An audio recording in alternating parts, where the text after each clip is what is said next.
The hat is made from paper towels, but it was made from green paper towels that we were in Mallorca in a retreat center I was in, and egg crates. Egg crate? Egg crates. Okay, you just went past that so quick. And this is from Nespresso coffee, so the aluminum doesn't go in the landfill.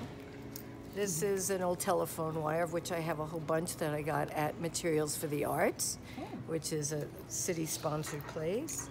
And this is old lamp fittings, because I had to redo a lamp because it burnt out. And this is an old deco necklace that I've had for 50 years. It's actually a necklace. It's a real necklace. It started out as a necklace. Yeah, it started out as a necklace. And then let me check out your, this and is the her earring signature piece. is my signature, which I can't get anymore from a store in San Diego that they're not carrying them, and they said the manufacturer's not making them, so I'm trying to get somebody to make them for me. You used to just give them away. I have one. You do? Oh, right. I used to get yeah, time ago. Yeah. All right, don't give them away anymore because you're not going to get them. That's okay, it. Then the bracelet, show me this. The bracelets are packaging from vitamins and a page from a catalog, I can't remember what, and of course mesh from garlic or onions.